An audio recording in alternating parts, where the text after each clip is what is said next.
주가지수 3천 오를 것인가 작년 말에 저는 3천 못 간다.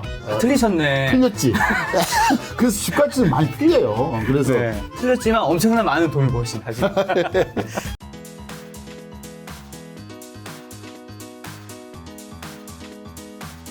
오늘 주제는 바로 주식 투자의 관점편입니다. 함께 이야기 나누실 분을 소개하도록 하겠습니다. 안녕하세요. 안녕하십니까. 안녕하세요. 가볍게 자기소개 한번 부탁드리겠습니다.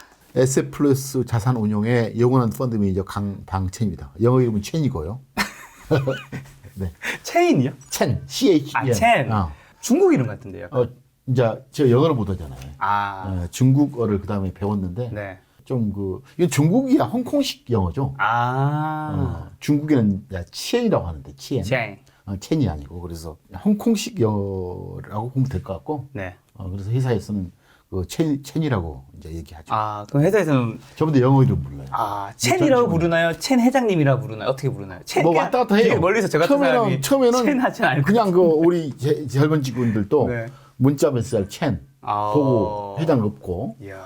가끔 최근에 들은 친구들은 첸 회장님이라 하고. 이야. 그래서 좀 요즘 왔다 갔다 해요. 굉장히 수평적인 회사. 이 강방치 회장님에 대한 이제 소개 제가 가볍게만 드리면 이제 SF+ 자산운용의 CIO 그리고 예전에 이제 직장 경험은 동방증권 현 SK증권, 쌍용투자증권 현 신한금융투자 주식부 펀드 매니저 하셨고 한국외대 경영정보학사 그리고 저서로 이번에 또 출간하셨죠. 강방치의 관점.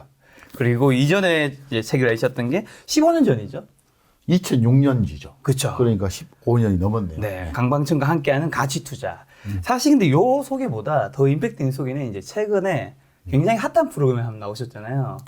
유퀴즈 언더 블록이라고. 그렇죠. 맞아요.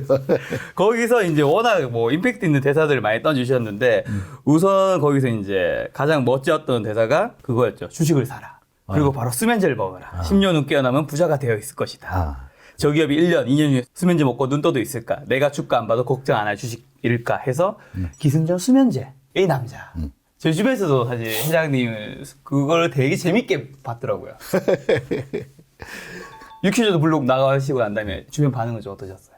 그래서 이제 수면제 얘기죠. 전부 다. 수면제 얘기. 그리고 시계 얘기. 시계. 그렇게. 혹시 오늘 뭐 시계는 다른 시계네요. 다른 시계인가요? 근데 회사 이건 상장이 안 돼 있어요. 그래서 상장 안 되면 좀 화가 나는 스타일인데. 요 시계는 어디 건데? 이건 파텍.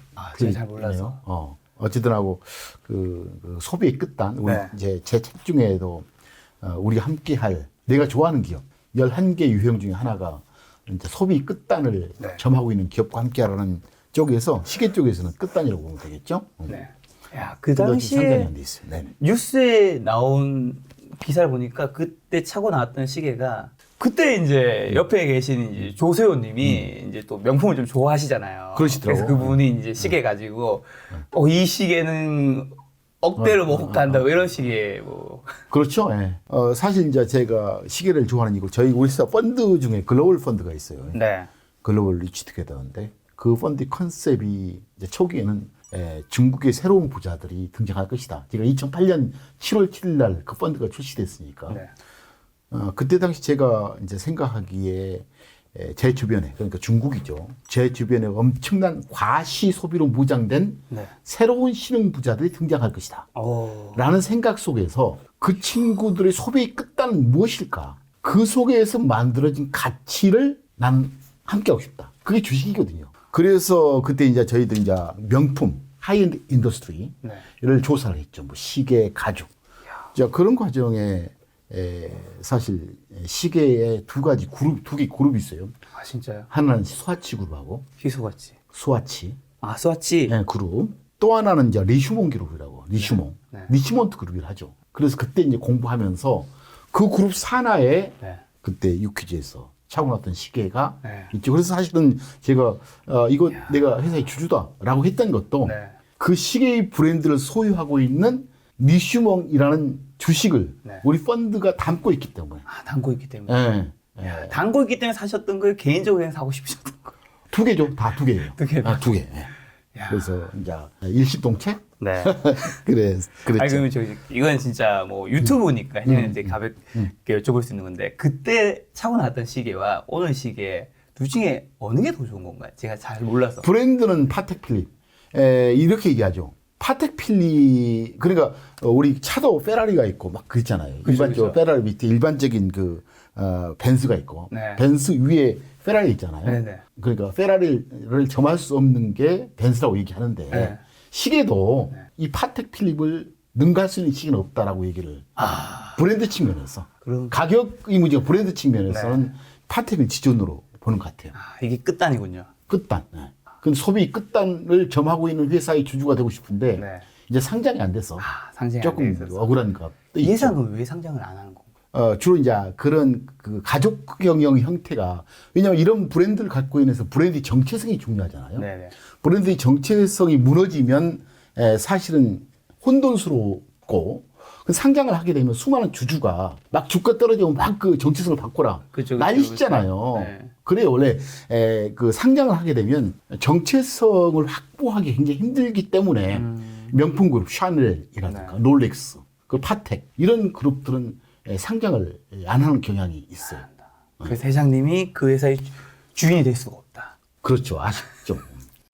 그때 방송에서 말씀하셨던 게 이제 평소에 소비를 이제 굉장히 많이 그렇죠. 하신다고 했잖아요. 예, 예. 근데 소비 측면에서 사실 양가를 좀 나뉘는 게 요즘에 뭐 욜로 같은 것들도 이제 한창 몇 년 전부터 굉장히 유행을 했었고 그 다음에 또 요즘에는 좀 아껴야 된다. 이제 전략을 좀 많이 해야 된다. 그걸 가지고 투자해야 된다. 뭐 이런 얘기들이 많은데 그렇죠. 회장님 요거에 대해서는 좀 실제 투자도 많이 하시고 소비도 좀 많이 하시고 양쪽 다 하시는 분이니까. 그렇죠. 사실 저는 이제 이렇게 하죠. 결국 왜 돈 벌까? 소득이죠. 소득이라는 게 돈인데, 결국은. 네. 돈 벌면 누가 뭐라 해도, 건강하게, 즐겁게 사는 게 아니겠어요? 저는 그게, 저한테 물어보면 가장 진실한 답이라고 얘기해요. 건강하게 즐겁게 사는 것. 그렇죠. 그래서, 그런 과정에서 저는 그 돈 벌고 있는 기초값이 거기에 있다라는 생각을 하면서, 동기 씨가 펀드 매니저잖아요. 펀드 매니저. 펀드 매니저로서 제가 추구하는 가치가 가격을 결정한다. 이런 가치는 소비자의 지갑으로 출발한다. 그래서 지갑을 내가 탐험하잖아요. 네. 늘 저는 지갑에 관심이 있어요. 지갑도 네 가지 지갑이 있죠. 하나는 정부의 지갑. 그걸 재정 지출이라고 얘기하고 기업의 지갑. 이게 투자 형태로서 투자라고 얘기하죠. 개인의 지갑. 이게 소비라고 얘기하고요.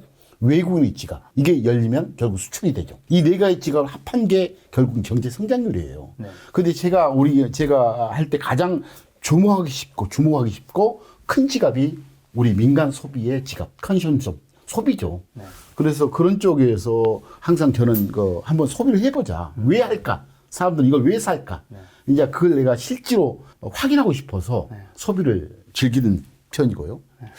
그 경제 순환 사이클에서도 만약에 모든 사람이 소비를 않고 저축만 한다. 그러면 이제 투자만 있다는 소리거든요. 투자만. 기업한테 돈을 줘서 투자만 하라. 그러면 공급과잉이 되잖아요. 그렇죠. 공급과잉이 되면 재고가 쌓이게 되고 재고가 쌓이게 되면 결국 모든 사람이 가난해져 버려요. 그게 대공황이거든요. 그래서 저는 저희 소비는 현재 지금 소비해서 돈을 벌어다. 이제 그런 분들은 10년, 20년 후에 결국 소비할 거고 저는 먼저 소비하는 거죠. 그래서 지금 소비 균형점이란 건 먼저 소비한 사람도 있고 10년 후에 소비한 사람도 있고 또 100년 후에 소비한 사람도 있고 그래서 저는 경제의 생태계 측면에서 소비의 선호의 문제는 있지 결국은 소비로 갈 것이다. 그게 맞는 방향이에요. 그렇게 생각하는 거죠. 어쨌든 그 소비와 투자 둘 다 어느 한쪽 극단으로만 가는 건 되게 안 좋은 거일 수 있겠네요. 그렇죠. 그래서 대공황의 가장 큰 원인으로 지목되는 게 사실은 소비가 사라지는 것. 그러면서 재고가 많이 쌓이게 되고 그래서 실업률이 증가하고 또 실업률이 증가하고 소득이 줄고 소득이 증가하면 소득이 줄면서 결국 경제가 셧다운되는 것. 그래서 사실은 저는 지금 먼저 소비하는 거고 왜 또 소비함으로써 우리 펀드에 대한 가치를 쉽게 또 확인할 수 있잖아요. 확인할 수 있고. 그러니까 저는 뭐 그렇게 하죠. 회장님이 늘 말씀하시는 이제 일상생활에서 사람들이 삶을 보고 우리네 지갑을 보면 그 안에 답이 있다. 그렇습니다. 사실 그 영상을 이제 김 작가 TV에서도 PPL 광고로. 사실 저 그 멘트가 너무 좋아서 이제 그걸 이제 PPL로 찍었는데 사실 이번에 이제 강방천의 관점 요 책을 내셨잖아요. 그렇죠. 요 책에 대한 오늘 여러 가지 이야기를 할 건데 회장님을 또 모르는 분이 혹시라도 있을까봐 좀 소개 몇 개만 좀 더 붙이면 이제 첫 번째가 이제 워렌 버핏, 피터 린치와 함께 한국에서 유일하게 세계 위대한 투자가 99인에 선정된 영원한 펀드 매니저. 일단 요 팩트적인 측면에서 한국에서 유일한 건가요? 그렇죠. 진짜요? 그런 것 같아요. 그랬어. 아시아에서 한 두세 명? 두세 명? 아시아에 두세 명밖에 안 돼요? 그런 것 같아요. 뭔가 우리 그 99인의 이 목록을 보게 되면 아시아에서 한 두세 명, 인도에 한 분 있는 것 같고요. 일본에는 아마도 없는 것 같고. 야, 한국에선 유일하고 아시아에서 두세 명인 분이 제 옆에 있다는 사실이 지금 놀라. 아, 저도 뭐 여기에 낀 게 좀 이거 뭐죠? 신기하죠. 그리고 97년 IMF 시절 2년간 1억 원을 주식으로 156억 원을 만든 사람. 그리고 39세 젊은 나이에 투자 자문회사 설립 후 국민연금 운용 수익률 1위 만든 사람. 그리고 실제 투자 사례로 이제 워낙 많이 말씀하셨지만 쉽게 요약하면 1달러당 800원 할 때 1,460원이 되면서 이제 3,400만 원이 8개월 만에 6천만 원. 그 다음에 증권주 600원을 이제 2달 만에 12,000을 만드시면서 수익률 2000%, 67억. 야, 그 당시에 67억. 그 다음에 홈쇼핑 회사 보고 택배사의 주목 3억으로 1년 만에 100억. 여기 제가 두 가지 질문을 드리겠는 게, 그때 사실 그 투자했던 그 택배사 중 하나가 한진이시잖아요. 제가 그렇죠, 한진이죠. 기억하기로 그 한진의 지분 공시를 5% 정도. 그래서 이제 세상에 알려지게 됐죠. 그렇죠. 그래서 그때 어떻게 보면 슈퍼김이 지분 공시라면 사실 슈퍼김이 그렇죠. 지금도 5% 누리라 하죠. 네. 제3자가 5% 이상 취득하게 되면 이제 공시를 하게 되기 때문에 네. 아마도 그때 98년인가요? 네. 그때 이제 지분 공시를 하면서 세상에 알려지겠는데 알려지지. 그 과거 얘기는 저를 별로 안 좋아해요. 사실 이 책도 일부가 과거 얘기인데 그렇죠. 저는 항상 우리 매니저들한테 과거는 생각하지 말고 미래를 먹고 살아라. 맞아. 그리고 타이틀 먹고 살지 말고 능력을 먹고 살아라. 매니저가 과거와 타이틀을 생각하면 그 순간 끝이다. 맞아요. 그래서 근데 이제 그 늘 과거 얘기를 많이 덧붙이죠. 뭐 1억 150억. 그걸 안 덧붙일 수 없어요, 장님. 이게 너무 임팩트가 세요. 그때 어쨌든 한진 주식 32만 3천 주, 지분율 5.12%, 42억치 정도였었고, 이제, 근데 한 가지 좀 궁금한 게, 그때 증권주가 600원 하던 게 2달 만에 뭐 12,000까지 올라갔었잖아요. 이게 사람들은, 운이 좋았네, 이렇게 볼 수도 있지만, 아니, 어떻게 2000% 될 때까지 안 파셨어요? 이게 근데 궁금하더라고요. 팔 타임이 없이 올랐어요. 사실. 저도 조금씩 올라서 팔았을 것 같아. 근데 그것도 운이죠. 그래서 사실은, 제가 그 주가 지수를 잘 못 맞춰요. 네. 그때도, 한 3년, 4년 있으면 뭐, 우리나라 내 주식이, 오르든 안 오르든 모르지만은, 맞아요. 뭐, 600원에 사면 그때, 그러니까 액면가 기준으로 배당률을 12%로 했었어요. 네. 그러면 5,000원짜리 주식을 12% 배당하면 한 주당 600원씩 배당을 주잖아요. 그렇죠. 그러면 나 주가가 안 올라도 네. 내 주식 이 정도 사놓으면 42억 원 사놨으면 42억 원씩 배당을 받겠구나. 라고 생각했죠. 저는 이제 그게 저는 가치라고 보는데 근데 이 시장이라는 것은 그냥 시장은 가격을 만드는 기능이 있잖아요. 시장 가격 올려준 거죠, 먼저. 시장 가격이. 근데 시장 가격이 한 달, 두 달 사이 그렇게 올랐으니까 팔 타임이 없었고 그것도 저는 운이라고 봐요. 그래서 그때 저는 주가 지수가 한 3, 4년 후에 회복되지 않겠느냐. 기다리면. 또 회복 안 되더라도 배당으로 내 투자했던 원금이 매년 회복된다면 얼마나 좋을까. 근데 시장이 1년 사이, 1년도 안 돼서 회복이 됐고요. 그래서 그때도 예측이 틀렸고 이번에도 뭐 그 TV에서 주가 지수 3,000 오를 것인가 작년 말에 2020년 11월인가 그래서 6분의 그 제가 전문가 유일한 전문가 이거 어디였나요? 카카오 똔똔인가? 그래서 거기서 그 3,000 넘을 것 같아요 내년에 그 2021 금년 넘을 것 같고요. 그럼 사실 주가지수는 중요하지 저한테는 중요하지 않다고 봐요. 그죠? 저한테 가장 중요한 것은 좋은 기업이다. 라고 늘 생각하기 때문에 어쨌든 질문의 내용은 일단 맞추는 거였으니까 저는 3,000 못 간다.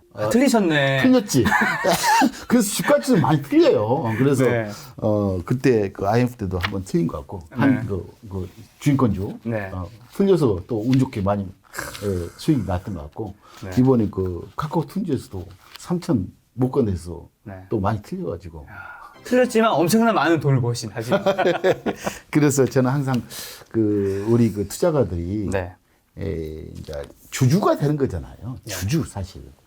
그러면 가장 중요한 것은 투자자한테 중요하고 더 예측 가능한 것은 주가 지수가 아니다. 당시 살 기업이 어떤 기업인지가 더 중요하지. 주가 지수 잘 맞추면 뭐합니까? 그래서 항상 이 관점의 내용은 사실 주가 지수보다는 나는 누구인가라는 질문 속에서 네. 나는 위대한 기업 주주가 될 것이다. 돼야 된다. 그리고 위대한 기업은 어떤 기업일까? 어떤 것을 어떤 요건을 갖춰야지 위대한 기업이지? 네. 라는 질문을 하는 게 더 중요하고 더 중요하고. 더 예측하는 얘기가 저희 항상 늘 하는 얘기죠. 실제 이 책에서도 이제 말씀하신 게 주식시장 전쟁터에서 살아남기 위해 필요한 것은 창가 방패이다. 그 창가 방패가 이제 관점이라는 건데, 그러면 이제 기업을 보는 11가지 관점만 괜찮아도 뭐 좋은 투자자가 될 수 있다고 해주셨잖아요. 그 11가지를 제가 이제 한 가지씩 말씀해 드리면 이제 회장님께서 좀 설명을 해주시면 좋을 것 같은데, 첫 번째가 이제 삶 속의 가치가 주식이다. 소비자의 지갑으로부터 매출이 생기고, 매출로부터 이익이 나오고, 이익이 가치를 만들고, 가치가 주가를 만든다. 결국 투자는 우리의 삶이다. 우리는 그 속에서 기업을 찾아야 한다. 지난번 인터뷰했던 가치 투자의 대가 에셋플러스 자산운용 강방채 회장의 말씀입니다. 많은 분들이 물어보셨습니다. 어떻게 하면 강방채 회장의 펀드에 투자할 수 있냐고. 그래서 준비했습니다. 에셋플러스 자산운용에서 투자자를 위한 언제 어디서든 손쉽게 투자할 수 있는 펀드 매매 앱 에셋플러스 앱으로 강방채 회장과 함께하는 투자 되시기 바랍니다. 영상 아래의 내용 설명란에서 다운로드 받을 수 있습니다.